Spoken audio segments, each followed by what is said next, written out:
Capítulo 13. Trato falso 1. Nota del autor. Oigan todos. Como algunos de ustedes habrán adivinado, las cosas han estado bastante agitadas últimamente.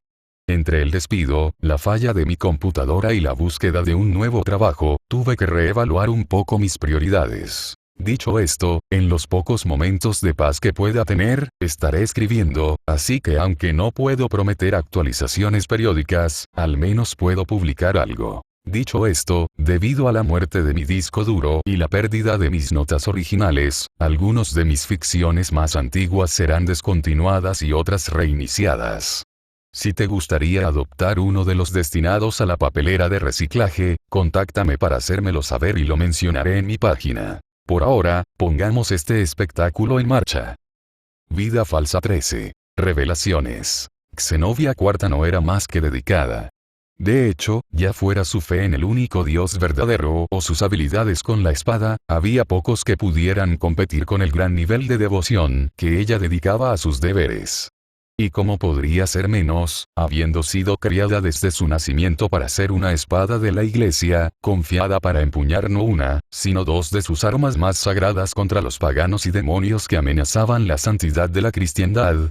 Al menos, así se había visto a sí misma, cuando todavía era miembro del Vaticano, cuando todo tenía sentido, cuando no le habían abierto los ojos a la fuerza, ni su fe destrozada, por las insensibles palabras de la estrella caída de Dios. Después de todo, ¿cómo podía tener fe en un Dios que estaba muerto? Peor aún, un Dios que había estado muerto desde el final de la Gran Guerra hace milenios. Durante todo este tiempo, el Vaticano había dominado a las otras religiones, como solo el Todopoderoso había salido ileso de la batalla, mientras que muchos otros supuestos dioses e incluso el propio Lucifer habían sido asesinados, cuando en realidad la cristiandad apenas tenía una pierna para defenderse. Se mantienen firmes en comparación con todas las otras religiones. En resumen, toda la vida de Xenovia hasta ese momento se había basado en un lecho de mentiras y engaños. ¿Cómo podía ella, de buena fe, juzgar a los llamados paganos y herejes cuando ellos, al menos, todavía tenían dioses a quienes rezar? ¿Cuántos de sus antiguos objetivos habían sido verdaderamente culpables de sus crímenes y cuántos habían sido tildados simplemente de pecadores por conocer la verdad? Había sido un golpe demoledor, no solo para su fe, sino también para su orgullo y su cordura, hasta el punto de que ni siquiera lo había cuestionado cuando le llegó desde el Vaticano la noticia de que había sido excomulgada por el pecado de consortí con demonios y herejes. Simplemente le había confiado la destrucción de Excalibur, a Irina, esperando contra toda esperanza que al menos devolviéndola pudiera evitar que su compañero sufriera su destino antes de esconderse con Durandal. Quizás se pregunte, si ella realmente deseaba romper todos los vínculos con la Iglesia, ¿por qué no devolverles Durandal también? Después de todo, a diferencia de las llamadas Excaliburs, Durandal era una verdadera espada sagrada forjada por el mismo Dios, una de las pocas que actualmente permanecían dentro del arsenal de la Iglesia, y una que seguramente intentarían recuperar por cualquier medio necesario, incluso si un nuevo portador no apareciera en siglos. El razonamiento detrás de que ella conservara la espada era en realidad doble. Para empezar, por mucho que doliera admitirlo, tener cerca de ella algo que había sido forjado personalmente por su amado Dios hacía más soportable el dolor de conocer la verdad, como si al mantenerla a su lado, realmente no hubiera echado a perder la verdad. A un lado sus creencias. En cuanto a la segunda razón, bueno, el simple hecho era que Durandal era suyo. De muchos otros espadachines sagrados, incluidos fanáticos acérrimos que mantenían estrechos vínculos con miembros de alto rango del clero, ninguno había podido siquiera tocar a Durandal. En realidad, era de esperarse, como una verdadera espada sagrada forjada por Dios, Durandal no podía ser empuñada por cualquiera. Al igual que Excalibur, o mejor dicho Caliburn, solo había aceptado al rey Arturo, Durandal había sido confiado únicamente a Sir Roland, y después de su muerte nadie había podido empuñar la espada correctamente hasta siglos después, cuando el ahora legendario Vasco Estrada colocó sus manos sobre él. Si había una sola persona a la que Xenovia admitiría abiertamente que admiraba hasta el punto de adorar a un ídolo, tendría que ser Vasco Estrada. Y como no podría serlo, ¿No fue él el principal ejemplo de lo que debería ser un verdadero exorcista? No solo eso, sino que a pesar de su abrumador poder e influencia, a pesar de que demonios y paganos se estremecían ante la mera mención de su nombre, el hombre en cuestión no solo era tan gentil como un cordero, sino que poseía la compasión de un santo. Fueron estos rasgos los que le valieron la lealtad eterna de todos aquellos puestos bajo su autoridad, y muchos de los que estudiaron con él llegaron a convertirse en miembros de alto rango del clero.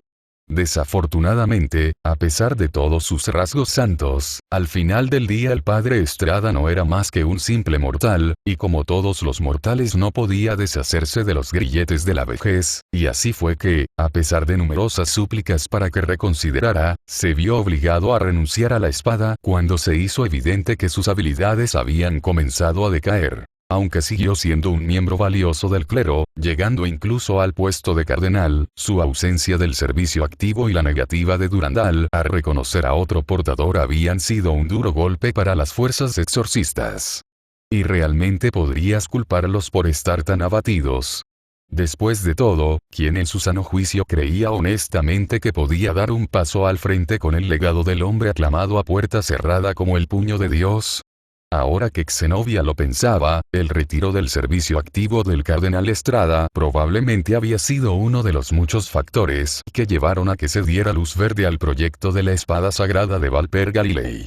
Por muy divertido que fuera imaginar el ensuciamiento colectivo de las túnicas que habían sufrido los ancianos una vez que se dieron cuenta de que no solo habían perdido a su guerrero más fuerte, sino que su arma se había reducido esencialmente a un adorno decorativo, aún podía entender su desesperación por producir un guerrero incluso la mitad de competente que el padre Estrada. Dicho esto, si bien el Vaticano finalmente se dio cuenta de qué clase de monstruo era Valper y reaccionó en consecuencia, el hecho de que estuvieran contentos con usar la investigación del loco arzobispo para promover sus propias agendas solo sirvió para recordarle cuán corrupto se había vuelto el Vaticano.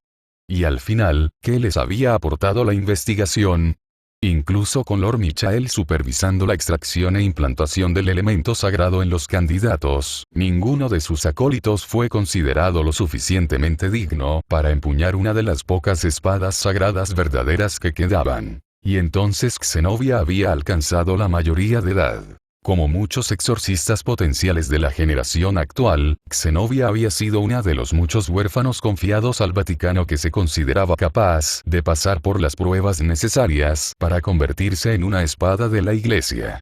Como resultado, sus primeros recuerdos involucraron adoctrinamiento y duro entrenamiento en las artes de combate, como era típico de todos los pajes antes de aceptar un camino particular. Si bien a los agentes de la Iglesia se les denominaba colectivamente exorcistas, en realidad estaban divididos en varias castas para maximizar la eficiencia al cubrir una variedad de campos. La primera casta, y posiblemente la más emblemática, fueron los caballeros, aquellos que sobresalieron en el combate cuerpo a cuerpo con espadas sagradas. Aunque su prestigio había caído un poco después del retiro del cardenal Estrada, la implementación del proyecto Espada Sagrada de Valper Galilei había resultado en una reciente afluencia de nuevos miembros, aunque pocos eran considerados dignos de empuñar una espada sagrada verdadera, ni siquiera Irina, que provenía de ella misma una larga lista de exorcistas. Esto resultó un marcado contraste con la clase dragón, que se especializaba en el uso del combate a distancia. A diferencia de los caballeros, los dragones solo se habían beneficiado del paso del tiempo y del avance de la tecnología de las armas de fuego en particular, lo que les permitió suplantar a los caballeros como agentes de campo de la Iglesia por un tiempo, lo que resultó en una especie de rivalidad no oficial entre los caballeros. Dos castas. Afortunadamente, las tres castas de apoyo no tenían ningún resentimiento particular entre sí, aunque eso no significaba mucho si se consideraba como tanto los caballeros como los dragones tendían a menospreciarlos a pesar de lo valiosos que eran. Tomemos como ejemplo la casta de los médicos. Como su nombre lo indica, los miembros de esta casta se especializaban en el tratamiento de heridas, tanto naturales como causadas por demonios, espíritus y lo que sea. O las arias, llamadas así por su capacidad de exorcizar y debilitar gravemente entidades espirituales y demoníacas, recitando versos de las Sagradas Escrituras. Y finalmente estaban los domadores, aquellos que poseían la capacidad de convocar y controlar varios espíritus de contrato para atacar y brindar apoyo. Si bien su capacidad general de combate tendía a ser débil, y pocos, si es que alguno, poseía el talento de invocación necesario para convertirse en un domador, ni siquiera el fanático más acérrimo podía negar que las castas de apoyo brindaban un servicio muy necesario. La mayoría de los equipos de exorcistas normalmente poseían al menos un miembro de la casta de apoyo entre sus filas. Dicho esto, mientras que la mayoría de sus compañeros rápidamente encontraron un nicho que llenar, Zenobia resultó decididamente más difícil de ubicar. A pesar de su fe y su capacidad para recitar la Biblia de memoria, su falta de paciencia, su comportamiento directo y su preferencia general por enfrentarse directamente a sus enemigos la hacían inadecuada para convertirse en aria o doctora, mientras que su desdén general por las armas de fuego y cualquier cosa que se pareciera mucho a ella. La magia pagana eliminó cualquier posibilidad de que ella se convirtiera en dragón o domadora. Afortunadamente para Zenobia, sus habilidades y dedicación al camino de la espada no habían pasado desapercibidas para sus instructores, y pronto se encontró como aprendiz de Griselda IV, una exorcista de alto rango que la tomó como su escudera personal, llegando incluso tan lejos para convertirse en su tutor legal. Lo cual resultó ser una experiencia interesante, por decirlo menos. No se equivoquen, Zenobia estaba eternamente agradecida por la tutela de su maestro, pero eso no cambió el hecho de que Griselda podía ser aterradora cuando quería, generalmente simplemente para obtener una reacción de su escudero. A pesar de todo eso, Zenobia admitiría libremente que Griselda era lo más parecido que había tenido a una figura materna, y durante mucho tiempo había hecho todo lo posible para ganarse su aprobación. Todavía podía recordar la sonrisa en el rostro de su maestro el día que pasó las pruebas de los caballeros, el mismo día en que fue considerada digna de empuñar Durandal. Hasta el día de hoy, sigue siendo uno de sus recuerdos más preciados y, tras su excomunión, sirvió como uno de sus mayores motivadores para retener a Durandal. De hecho, su respeto por Griselda era tan profundo que, a pesar de haber sido excomulgada, a pesar de dejar de lado su fe y unirse a los Grigori, Zenobia no había dejado de lado sus enseñanzas, razón por la cual actualmente estaba sin aliento. Durandal, sostenido ante ella mientras miraba a su oponente. No sería exagerado llamar a este lugar un campo de batalla, un páramo árido marcado por las cicatrices de la batalla, la tierra misma quemada por llamas furiosas, llena de metralla de espadas dispersas y tierra destrozada. A un lado estaba Zenobia, vestida con su ceñido traje de batalla, la tela bendita, que fue diseñada para desviar el fuego de armas pequeñas, llena de lágrimas, exponiendo las heridas superficiales que había recibido en el transcurso de la batalla, un marcado contraste con su oponente, quien a pesar de respirar pesadamente por el cansancio, estaba completamente ileso. ¿Desea continuar, Emiya-sama?, gritó, mirando con cautela mientras el autoproclamado falso recuperaba el aliento. Parte de ella secretamente esperaba que él decidiera continuar, ya que no había tenido un duelo tan satisfactorio desde hacía algún tiempo. No, creo que es suficiente por hoy. El mago jadeó, levantándose de su posición agachada. Las hermosas cimitarras chinas que parecía preferir desaparecieron nuevamente en el éter mientras se limpiaba el sudor de su frente, llamando su atención el mechón blanco que interrumpía su cabello antes rojo. Gracias de nuevo por el entrenamiento. Zenobia-san. No pienses en eso, Emiya-sama. La ex exorcista le aseguró incluso mientras devolvía a Durandal a su dimensión de almacenamiento. El gobernador Azazel me ha confiado su bienestar, por lo que es natural que le ayude con su entrenamiento en el manejo de la espada. Y con toda honestidad, Shirou necesitaba toda la ayuda que pudiera conseguir.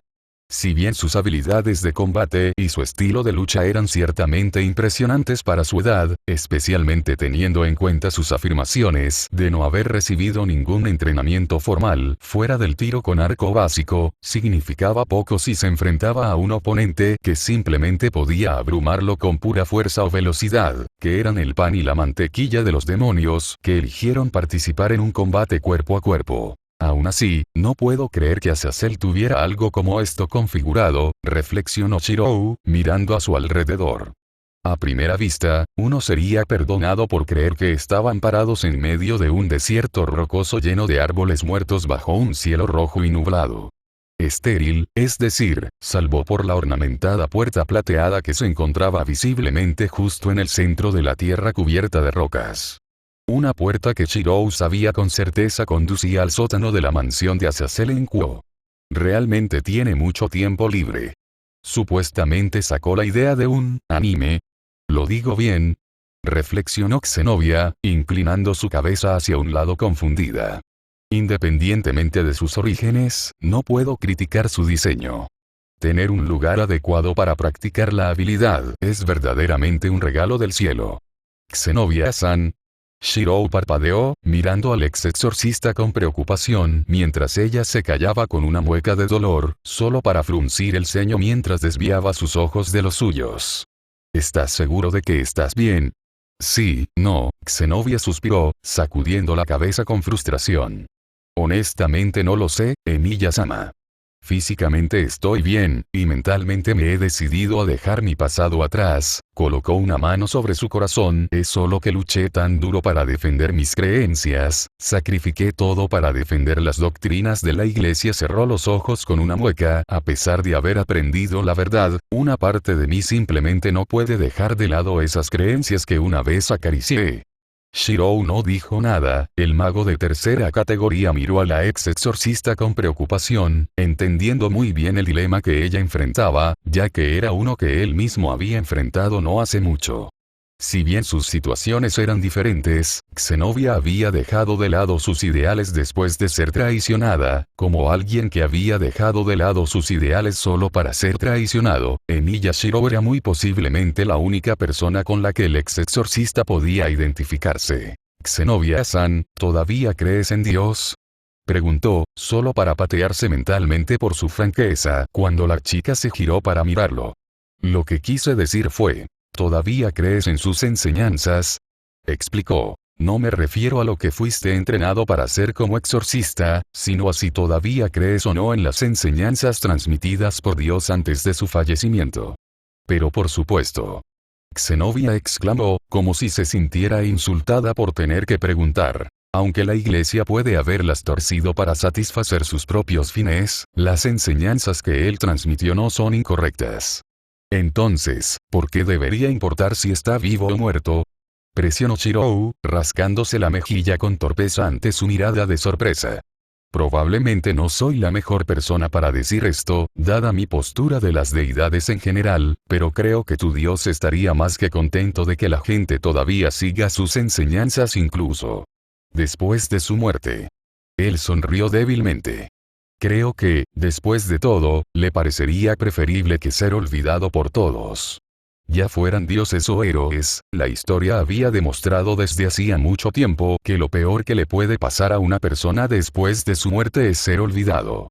Fue precisamente por esa razón que incluso hasta el día de hoy la gente continuó contando viejas historias, glorificando a los héroes mientras vilipendiaban a los villanos.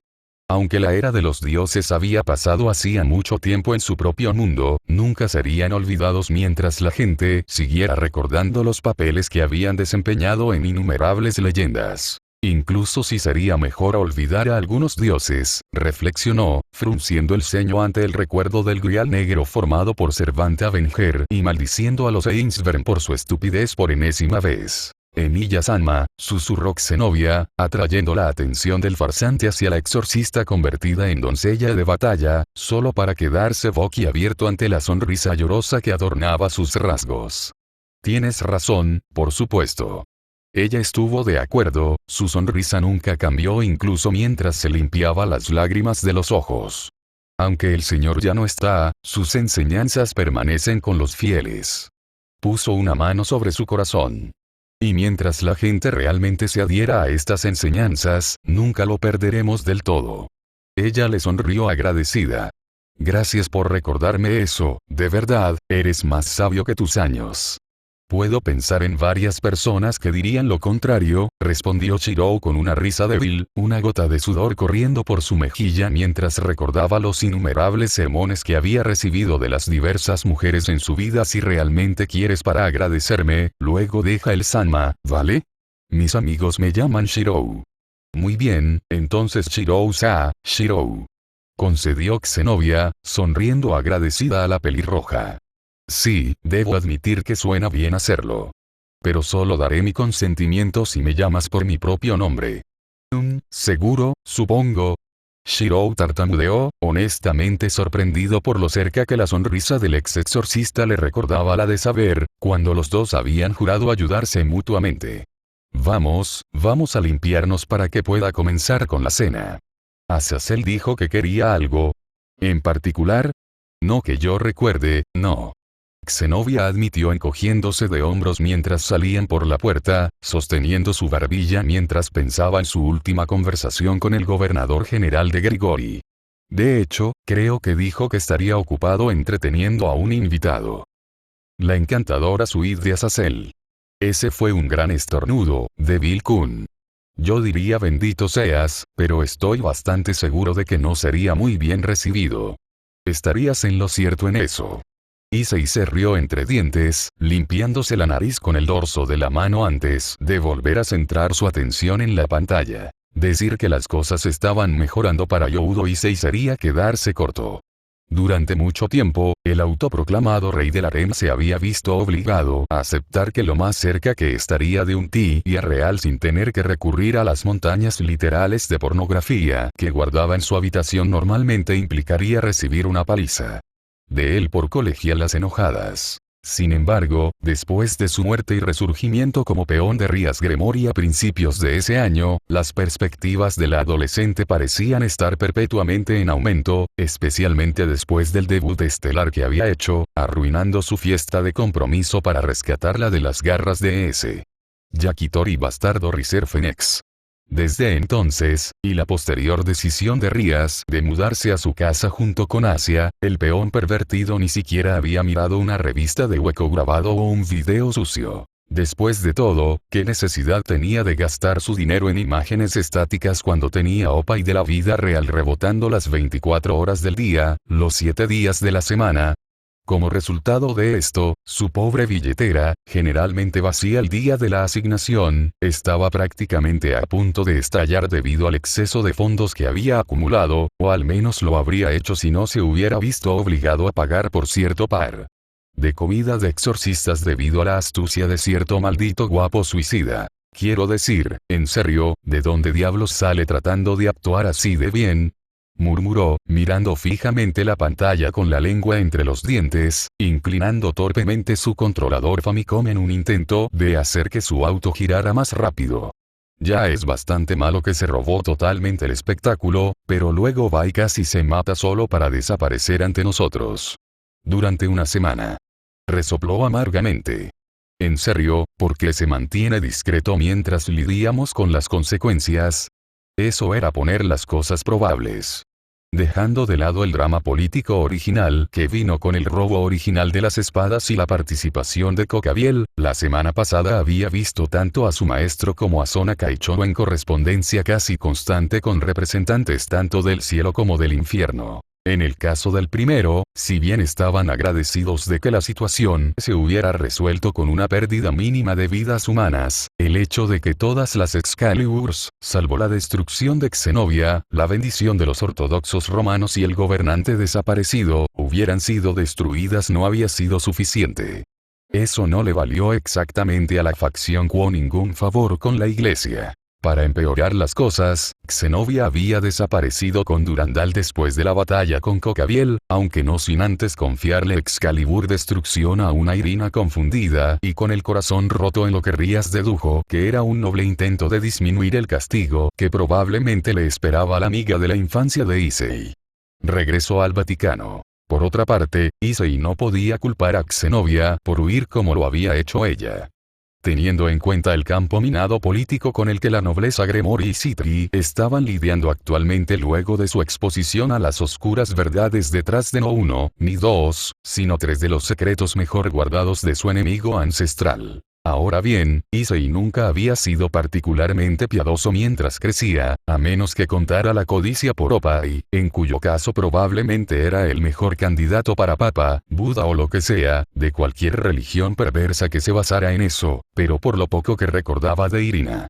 Reuniones familiares antes de que ella regresara a Inglaterra, podía entender cuán importante tenía que ser para ellos la muerte de su deidad patrona. Con eso en mente, había entendido completamente cuando Rías le ordenó guardar el secreto detrás de la excomunión de Xenovia a Irina, a pesar de que le había herido hasta la médula ver el frío desprecio y la vergüenza en los ojos de su amigo de la infancia, su corazón se partió.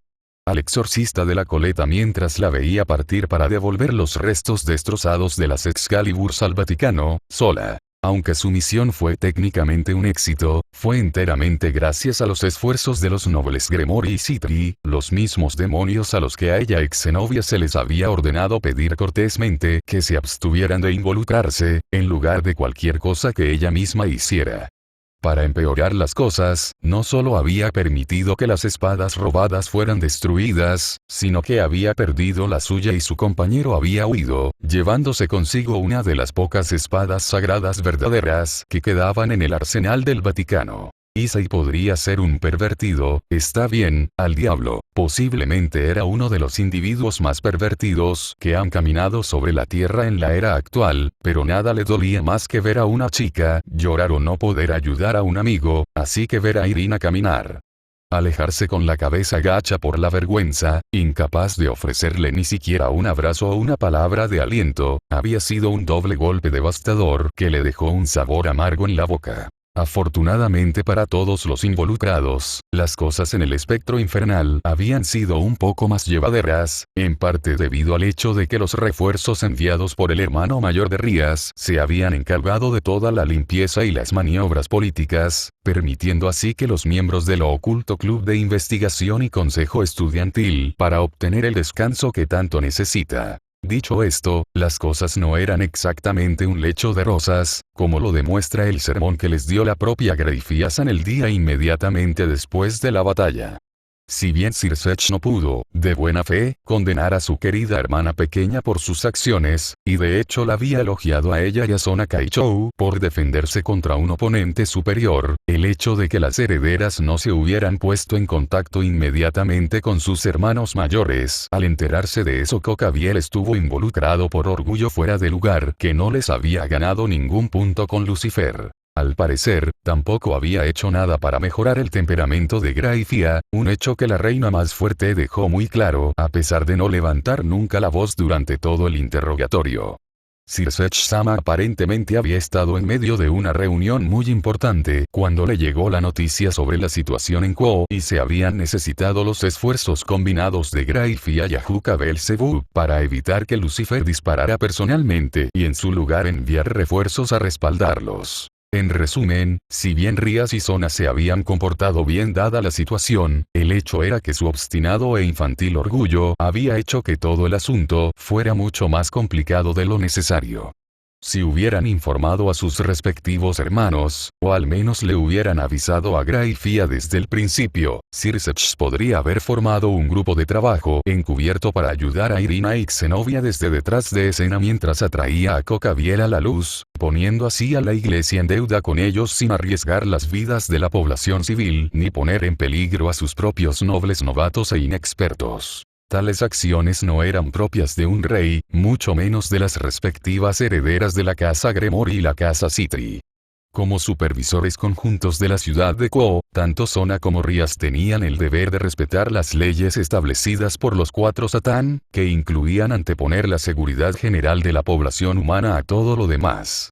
Si no hacerlo fue el resultado de su incapacidad para dejar de lado su orgullo infantil, entonces Sir Sech no tendría más remedio que despojarlos de su autoridad y llamarlos a ambos a casa. Palabras tan duras de su hermano mayor, que normalmente lo apoya, habían sacudido a Rías hasta lo más profundo, y por lo poco que Issei ya había logrado sacarle a Saji, estaba claro que, si bien Sona no había sido tan herida personalmente, las palabras de Lucifer la habían impactado justo. Con la misma dureza, lo que solo sirvió para mostrar cuán respetado era Sir Sech Lucifer por la comunidad del inframundo. Sin embargo, por muy malo que sonara todo eso, no todo era pesimismo en el frente de Quo. Por un lado, Kiba había estado más animado que Issei nunca antes, el maldito guapo en realidad sonreía auténticamente en lugar de simplemente poner una sonrisa falsa para sus fans. También había comenzado a salir más a menudo con Issei y Sagi, los tres unidos por la tendencia común de ser los únicos miembros de sus respectivos perajes en poseer un cromosoma Y, e incluso resultó ser bastante decente en karaoke, así que definitivamente fue una ventaja. Otra ventaja sorprendente fue que, a pesar de todo lo que había sucedido desde la primavera, la única facción que no les estaba dando problemas en ese momento eran los Grigori. Dejando a un lado la célula de Rainare, que aparentemente había estado actuando por su cuenta, llegando incluso a desobedecer órdenes directas de Azazel y Shemazai, uno pensaría que los caídos se levantarían en armas tras la muerte de Cocabiel, pero hasta ahora no lo habían hecho. No envió ni siquiera una postal enojada. En realidad, no, eso no era estrictamente cierto, ya que Rías aparentemente había recibido una postal de anime antigua, autografiada por el propio Go Nagai, poco después de la batalla del propio gobernador general. Por lo poco que hice y había podido entender, Azazel aparentemente se había disculpado por todo el asunto y esencialmente les había asegurado que ni él ni Shemazai autorizarían ningún intento de vengar la estrella caída de Dios. Por más tranquilizador que haya sido la misiva, el hecho de que aparentemente había sido enviada desde la ciudad de Quo, y el hecho de que también les había asegurado que Shiro estaba mejor y que probablemente regresaría a clases la semana siguiente, solo sirvió para solidificar la idea. Hecho de que no solo el gobernador general de Grigori había estado viviendo delante de sus narices durante una cantidad de tiempo considerable, sino que aparentemente consideraba que Shiro estaba bajo su protección. Esto, como se puede imaginar, presentó un problema considerable. Si bien Shiro había dejado muy claro que no veía a los nobles de Rías y Zona como enemigos, el hecho es que fue el primer mortal en la historia registrada en matar a un caído. Si bien estaban lejos de ser inmortales, los ángeles caídos todavía eran seres divinos creados por el dios bíblico, por lo que las probabilidades de que un mortal, mago, héroe o lo que sea, lograra matar a uno era casi imposible. Agregué el hecho de que Cocabiel no solo era un veterano de la Gran Guerra, sino uno de los pocos seres capaces de enfrentarse cara a cara contra el super diablo Sirsex Lucifer, y probablemente podría entender por qué la alineación de Shiro con los Grigori era tan inquietante. Las cosas habían ido bastante mal cuando se confirmaron los rumores de que el portador de Divine Dividing se aliaba con los Grigori, que los caídos tenían un mago capaz de matar a un super diablo entre ellos, lo que llevó a muchas noches de insomnio para ambas herederas. Afortunadamente, por mucho que le gustaría aliviar el estrés de su rey, preferiblemente con un baño caliente seguido de una sesión de masaje, como un simple peón Issei no tenía que preocuparse por todas esas cosas políticas, o eso seguía asegurando Rías. A él. Y así, para no preocuparla, había vuelto a su antigua rutina de aceptar todas las solicitudes que pudiera para ganar suficientes puntos para mejorar su clasificación como diablo. Fue lento, principalmente porque todavía no podía usar el maldito círculo de teletransportación sin acompañar a alguien más, pero ciertamente ayudó a distraer su mente de toda esa mierda estresante normalmente al menos. Ya veo, eso suena preocupante. Su cliente estuvo de acuerdo, sus ojos nunca abandonaron la pantalla frente a ellos, su postura decididamente tranquila incluso mientras guiaba su corredor digital por la pista con práctica facilidad. ¿Y no se ha puesto en contacto contigo? Ni siquiera un mensaje de texto. Issei estaba furioso, animando internamente mientras alcanzaba un nuevo récord de velocidad al terminar la vuelta actual. Quiero decir, seguro que es genial que esté vivo y todo, pero lo mataría levantar el maldito teléfono. Su cliente simplemente se rió entre dientes, sus ojos brillaban de alegría mientras casualmente dirigía su propio corredor para adelantar al iracundo peón, ganándose un graznido de Issei mientras luchaba por cerrar la brecha entre ellos. Si Issei se viera obligado a describir con palabras a su cliente más frecuente, lo primero que probablemente le vendría a la cabeza sería excéntrico. O al menos ese sería el caso si se molestara en desarrollar su vocabulario. Por así decirlo, la palabra real que usaría para describir al hombre, si se le presionara para que lo hiciera, sería rara. Oh, no lo malinterpretes, estaba más que feliz de aceptar el patrocinio repetido del hombre, cada solicitud completa contaba para su eventual sueño de formar su propio harén de bellezas después de todo, pero quien en su sano juicio convoca a un demonio simplemente porque querían un compañero de bebida, o ir a pescar, o jugar juegos obsoletos de Famicom. Oh, no te equivoques, había terminado jugando muchos videojuegos durante sus otras solicitudes, especialmente cada vez que reemplazaba con Eco o Asia, pero eso era típicamente porque no podía cumplir los deseos originales de sus clientes, lo cual, por extraño que parezca, parecía girar principalmente en torno al cosplay, estremecimiento, por lo que se había visto obligado a conformarse con series de anime maratónicas que normalmente no le interesarían o jugar videojuegos hasta que pudiera ver los píxeles individuales mientras dormía. Y porque este extranjero de veintitantos años dependía de un diablo adolescente como compañía, Issei no tenía absolutamente ninguna duda sobre su preferencia sexual, pero incluso él podía decir que, a diferencia de Kiba, a quien las chicas adulaban por su cara de niño bonito y sus modales caballerosos, su habitual tenía el tipo de encanto de chico malo rudo que solo puede obtenerse de la experiencia cortejando a mujeres maduras. Por supuesto, si quisiera un compañero de bebida, podría entrar a cualquier bar o club de alterne y elegir. Oh, bueno, no le correspondía a Issei razonar por qué. Si el hombre valoraba tanto su compañía, ¿quién era Issei para discutir? No solo eso, sino que el tipo aparentemente estaba cargado hasta los huesos, a pesar de nunca usar nada más que un kimono viejo y polvoriento, como lo demuestra el hecho de que vivía en una de las pocas mansiones occidentales reales en la ciudad de Kō y a menudo pagaba por los servicios de Issei con obsequios caros en lugar de dinero en efectivo. Un buen ejemplo de esto fue el raro cuadro que recibió para su primer trabajo, en el que terminó haciéndole compañía al hombre mientras bebía. Rías había hecho que un crítico afiliado a su familia examinara la pieza para verificar su valor y asegurarse de que su precioso subordinado no hubiera sido engañado, por lo que probablemente puedas imaginar la expresión de su rostro cuando resultó que había sido pagado con una obra maestra desaparecida del Louvre que había desaparecido en algún momento durante la Segunda Guerra Mundial. En pocas palabras, la pintura valía más de lo que Issei probablemente ganaría durante su vida, tanto en términos de efectivo como de valor para el mundo del arte, y el hombre solo había seguido impresionando, y sus pagos posteriores incluían joyas raras, tomos preciosos e incluso pepitas de oro. En serio. ¿Cuánta riqueza podría tener un hombre que simplemente tirara trozos de oro puro como si fuera calderilla? Como tal, a pesar de sus dudas anteriores, Rías había alentado oficialmente a su peón a aceptar todas y cada una de las solicitudes del hombre en el futuro previsible, especialmente teniendo en cuenta que él solo parecía solicitar a Issei, sin importar que otros miembros de su nobleza estuvieran disponibles. Demonios, incluso había llegado al punto en el que había solicitado el número de teléfono de Issei para evitar el ritual de invocación por completo, aunque Rías se había asegurado de que Issei consiguiera que el hombre sellara los formularios de satisfacción de todos modos. Aún así, había un límite en lo que incluso un cliente de alto valor podía salirse con la suya, e Issei juró que si tenía que ir a comprar pan de edición limitada en la tienda cercana en medio de la noche nuevamente, presentaría una demanda formal. Queja. Con rango bajo no, se suponía que era un demonio orgulloso, un miembro de la nobleza de Rías Gremory, el actual emperador dragón rojo y el hombre que se convertiría en el rey del harem indiscutible.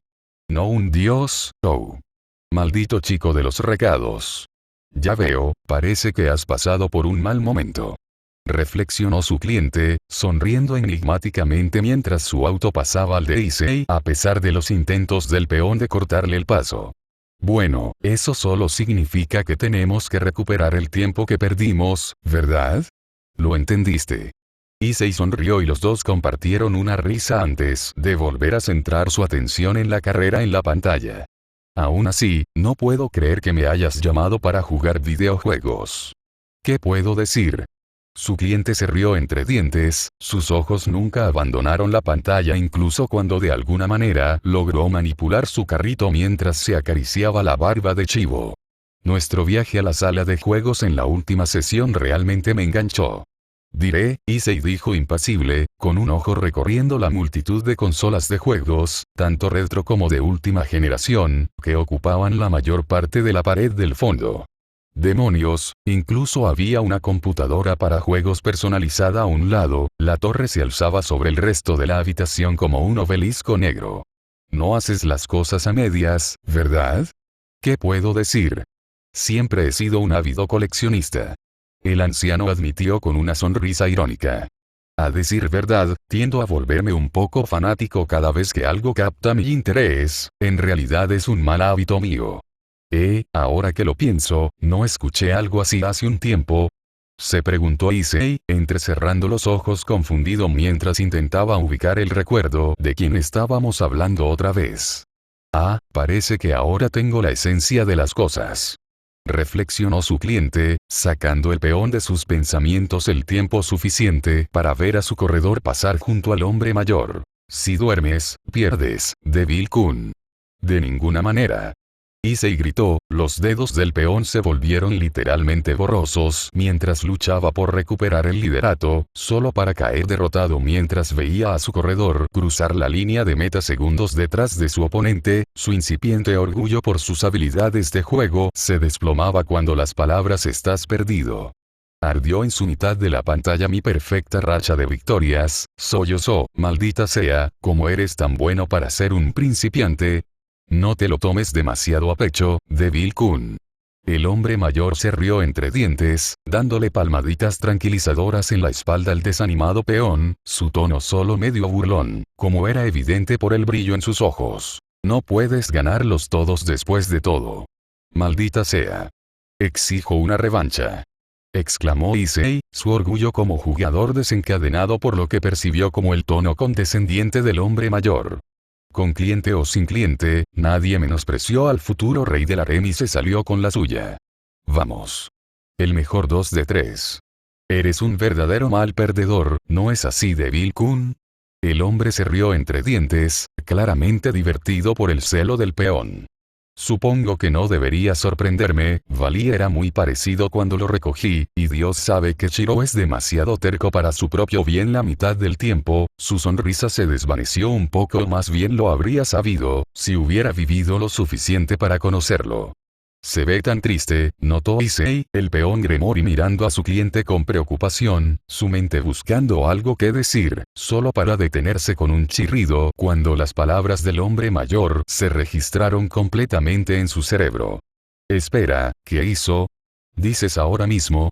Azazel-sama, gritó una voz familiar, sacando al adolescente de sus pensamientos justo a tiempo para que se abriera la puerta, con los ojos desorbitados al ver a cierto ex exorcista vestido con un traje de sirvienta francesa.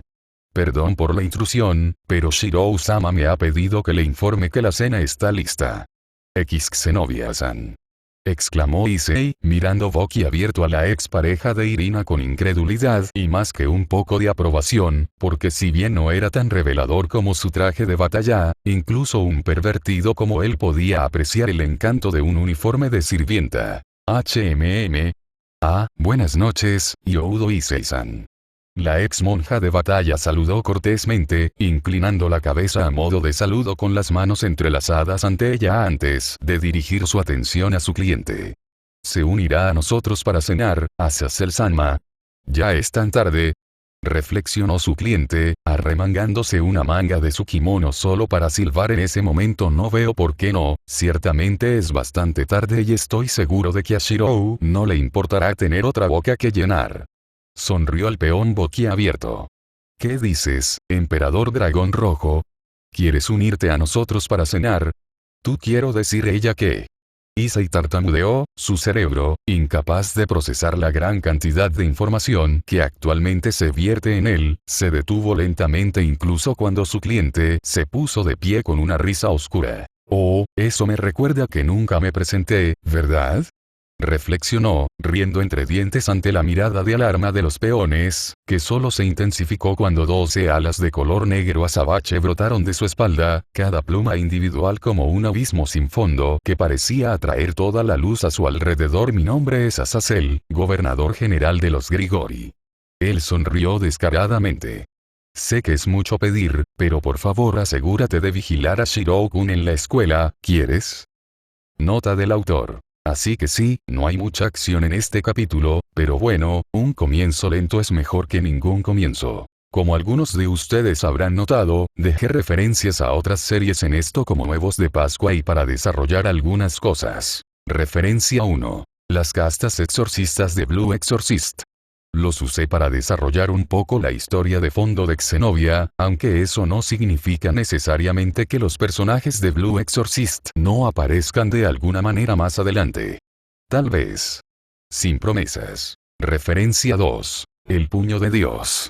Esta es una referencia al personaje de los archivos de Dresde, Michael Carpenter, quien, irónicamente, no solo es el exportador de una verdadera espada sagrada, nada menos que el equivalente en su universo a Excalibur, sino también un descendiente directo del rey Carlomagno, quien otorgó Durandal a Sir Roland. Referencia 3. El cabello de Shirou.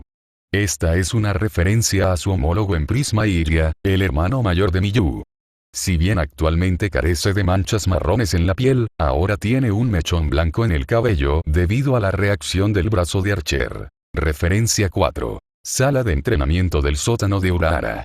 Probablemente no necesite explicar esto, pero para aquellos de ustedes que nunca han leído o visto Bleach, imaginen la habitación en la que Kisuke entrena a Ichigo, solo que sin la escalera que conduce al techo porque Magic, Snort.